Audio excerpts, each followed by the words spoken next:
Tammy Kolda, an applied mathematician, and this is Unlocking LaTeX Graphics. On this channel, I present tutorials on using TXT and PGFPLOTS.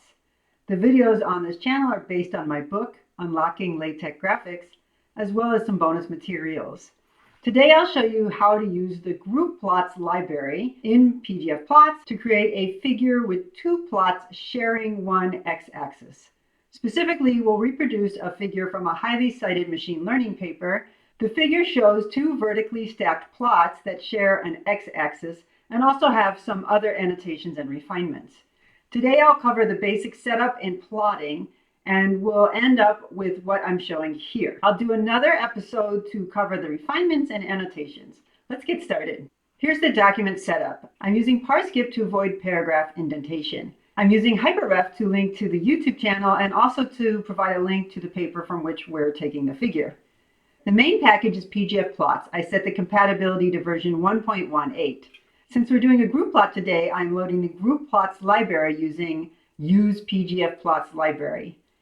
I've added some text to the document identifying the paper figure that we're reproducing and linking to the paper on archive. I've already pasted and compiled our starting point. We're going to do everything inside a TXT picture environment. I defined three named colors to match the original plot's color scheme, versions of orange, blue, and green. These are overwriting the default orange, blue, and green colors. Next comes the Groupplot environment, which replaces the usual axis environment in a PGFPLOTS figure. Its options include the Groupplot setup and all the shared axis options. For the group plot, I specify the size to be 1 by 2. That means that group plot has one column and two rows. I set the scale only axis option along with the width and height. The scale only option means that the width and height refer to the axes themselves. The normal default is that there's a little bit of extra space that is meant to account for titles and so on, but it's not an exact accounting, and so it's easier just to set the exact width and height of the axes. I'm setting each axis to 2.5 by 1.25 inches. To match the original figure, I'm setting xmin equals 0 and xmax equals 40, and the x label to batch size number of requests. The command next group plot starts the first axis. This will be the top plot in our picture. Here I'm setting the parameters that are unique to this plot. So I'm setting the Y range to be 20 to 40 because that matches the paper. I also set up the Y label to match the original figure. And I'm setting up two legend entries and put the legend into the southeast corner where it's sort of out of the way. I currently have just one addplot command reading the data from a file called existing.txt, which I'm showing here on screen. All the data files for today will be included in the Overleaf project that I'll link in the show notes. When I compile this, we can see that I have the first axis, I have this bit of data, and I have the legend, just the first entry because I only have one addplot command. Now let's add the second addplot. This is taken from the file vllm.txt. We get our second plot on the same axis, and we finished recreating the top plot from the original picture, at least in some basics. One problem is that the plots are missing the markers and line styling of the original figure. Let's fix this by appending the every axis plot style, which I've done here. And I'm saying append the style with a thick line, an asterisk marker, which means a filled in dot. And I'm changing the mark size from the default of 2 pt to 1.5 pt. When I compile that, we get something that looks much more like the graphic we're trying to emulate. Now, this is just one graphic so far. Let's add the second axis to our group plot. So we go down here. This is our first group plot. And then we start the next group plot by just adding another next group plot command. In its options, I specify the settings specific to this plot, namely the Y range from 0 to 1200 and the Y label. Then I add one add plot, which is reading from the file tokens.txt. When I compile, I now have both plots. Right now, the x-axis label and tick labels appear on both plots, but this is redundant. Since this is a vertically stacked group, we can specify these just once at the bottom. So how do we do that? Inside the group style options at the top, I'm going to add three extra things.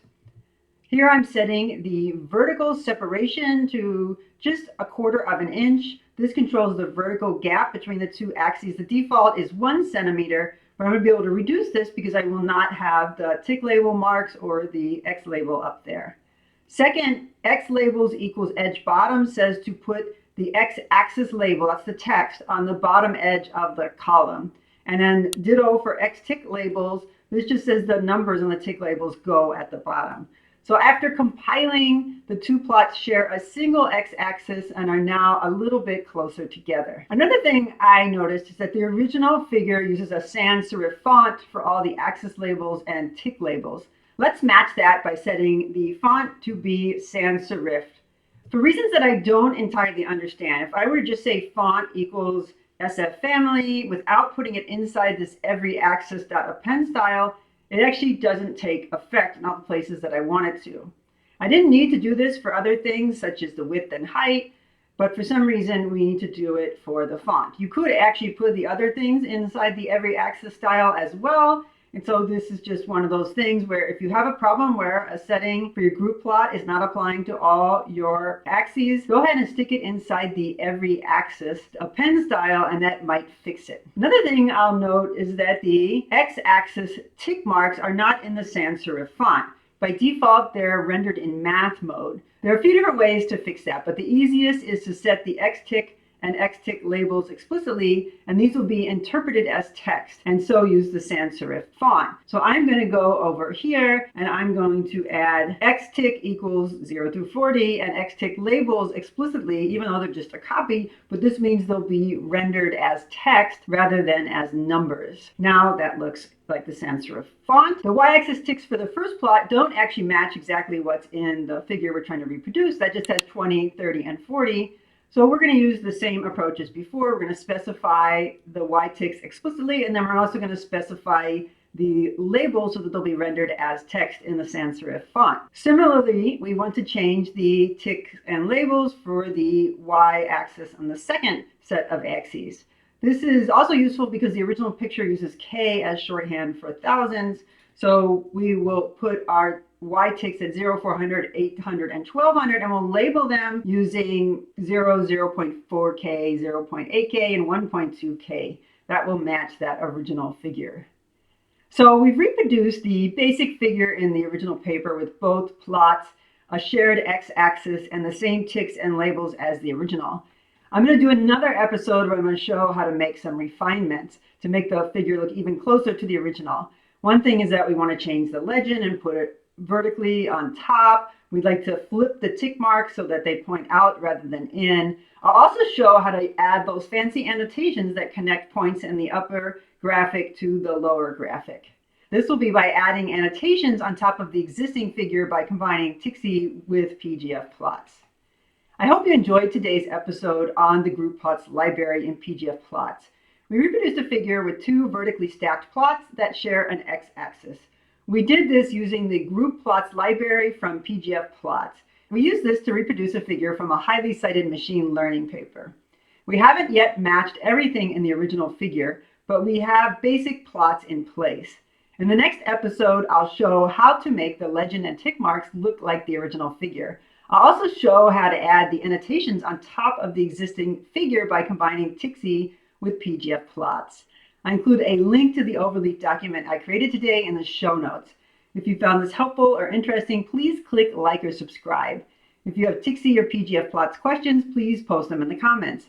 If you want to learn more, please check out my other videos. I also have a book, Unlocking LaTeX Graphics, available for purchase at major book retailers. Thanks for watching.